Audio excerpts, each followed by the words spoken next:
dive right in. We ready to roll?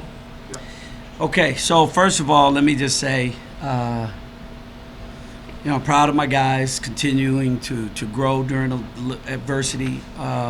We've had adversity off the floor, not the kind that you're embarrassed by, but the kind that happens when you compete in a season with injuries and guys getting banged up and bruised. And that's, most teams in the country go through that, those ebbs and flows of a season, So the lessons that come from that are pretty good. You want to come in and sit down, Shemarri? I didn't know we went to go get somebody. So I think the growth that we get from that is very, very valuable.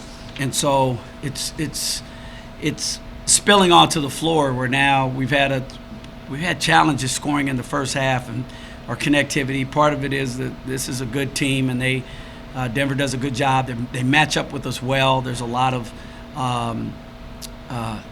equality by position and so forth. So we knew it was going to be a 40-minute game. We knew it was going to be a battle.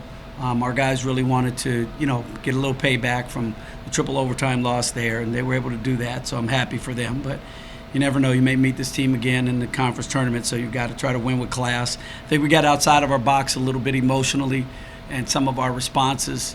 As it's hard to control your emotions sometimes, but you just got to take a deep breath and keep pushing forward. I was one of those guys tonight. One of my staff said, "Hey, coach, just take a deep breath."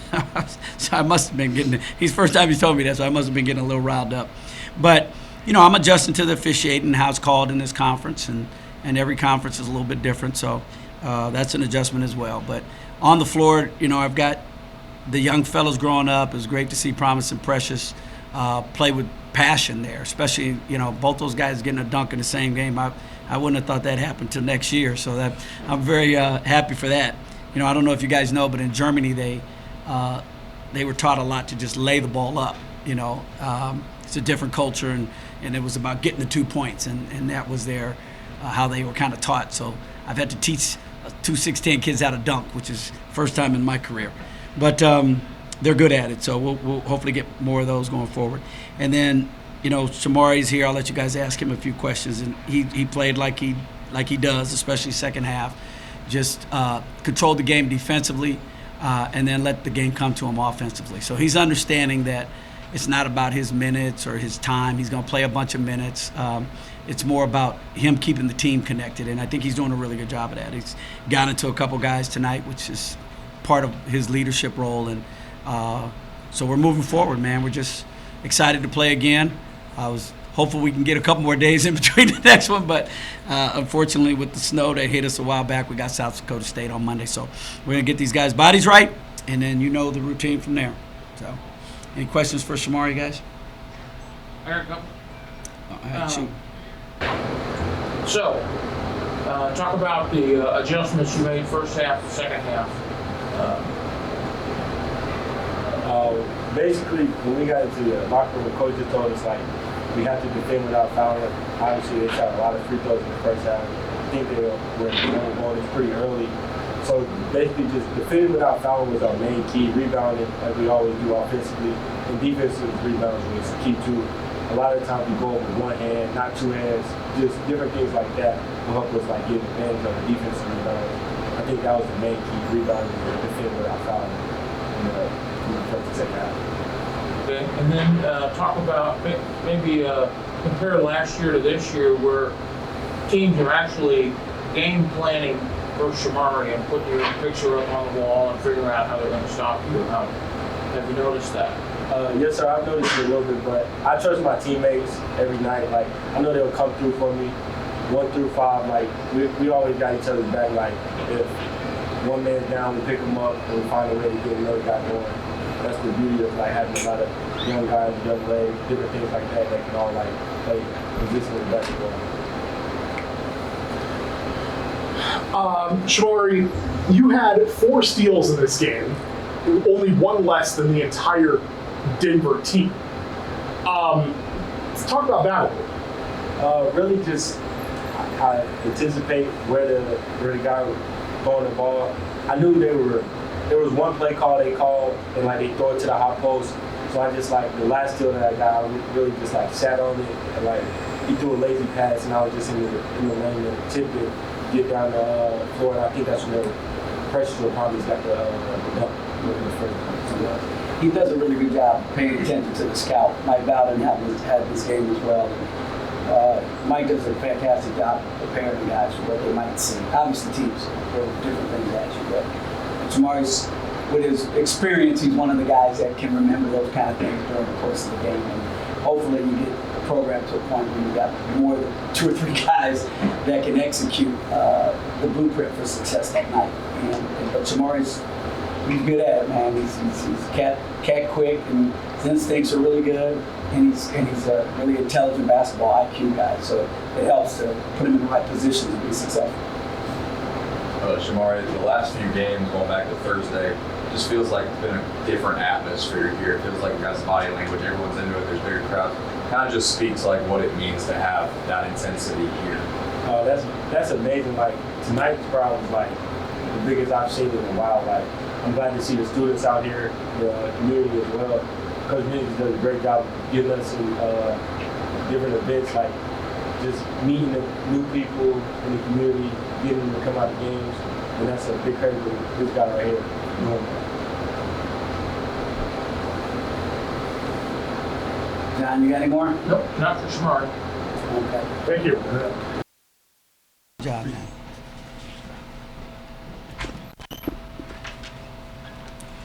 I see ESPN showed up tonight. Thank you for coming out. Haven't seen them in a while, so this is good.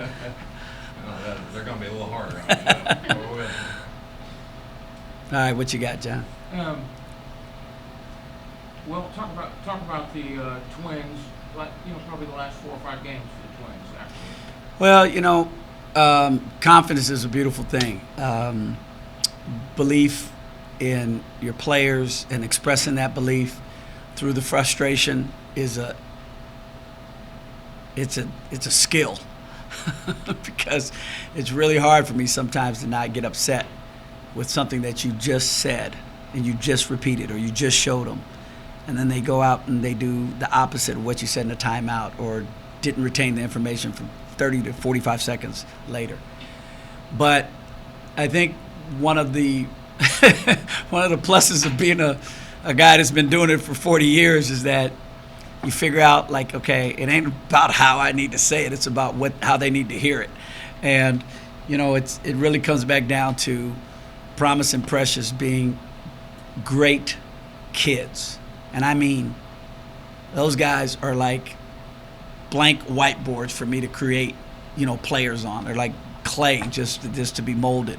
So I have to remind myself that they don't know what they don't know. And it's giving them the opportunity now where they're both playing together and, they're locked in. They have their own synergy that's mutually exclusive than the rest of the team.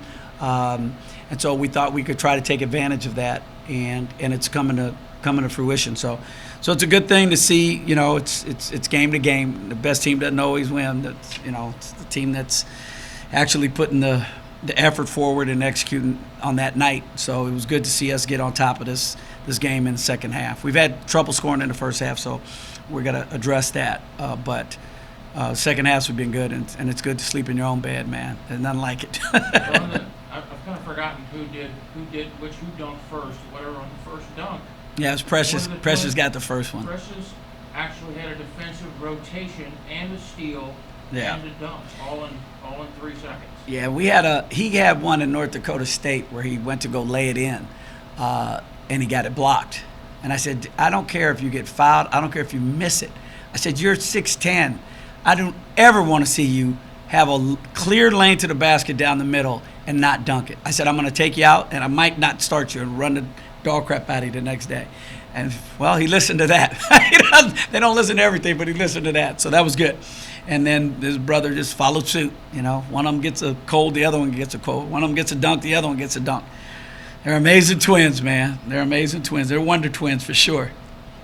And then historically, one of the very few times that we've had a nice crowd and the team then plays some exciting ball, especially in the second half. Well, that's the goal. We mentioned that at halftime. We said, look, man, these folks came out on a cold night and are supporting you, and they We got the Chiefs tomorrow. I said we're going to get a victory there, and we need to get a victory tonight, and we need to make it a good weekend for all the fans that support the Rise of the Roos, you know, and they took it to heart. Like everybody loves a winner. Everybody wants to have people that support them and are positive. So having the folks in the building is the first piece of the puzzle, and we're starting to get that. So hopefully we'll keep growing and force everybody to build it bigger, build it. But for right now, let's just take care of this conference season and try to finish, you know, as high as we can, and we'll let the big dogs make those decisions down the road. Over the Christmas break, we had a lot of time for them to work on their game, and we shot the ball pretty well. And so they've got to get some better time management and make sure that they continue to do that. That's one thing. Coach Esposito, who's my offensive coordinator, as you know, is getting them really good looks. I mean, they're getting good looks. It's not like we're taking a bunch of bad shots. Right. So getting those to come down or fall will happen with good shooters. So I'm not too worried about that. They know what it looks like, and it's not like we've struggled the whole year not making threes. Right. So you know, this is a game of ebbs and flows and a season of highs and lows. So we'll see what happens at each statistical area when it's all shakes out. You know, if we're above 33% at the end of the season, I'll take that average, you know, with this group. And then one more thing, speaking of three-point shooting, you may or may not have an answer for this. Is there any update on Anderson Kopp, his availability, and when we might see him? Yeah, well, the update is he's got his cast removed. We're a tight-knit group, so we're contemplating, you know, a possibility, but to be quite honest with you, I'm not sure what we'll do. We've got to wait and see that he's fully healthy, because he's still not able, like he can do certain things in practice, but he's still not healed. Right. You know, there's still some tenderness and some stuff. So it's the bone is totally healed, like the actual injury is healed, but there's still could he go in a game and play? Yeah, not yet. So we'll see if that happens this season. Then, you know, he'll have a decision to make. But we'll see. You know, he's got 2 years, I believe, if he doesn't use the eligibility of this year. And so he'll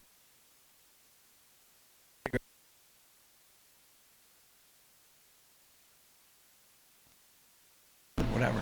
Thank you. See, I dropped that in, and it's, you know, for 2 years. So anyway, thank you guys. Appreciate you. Thank you. Thank you, Coach.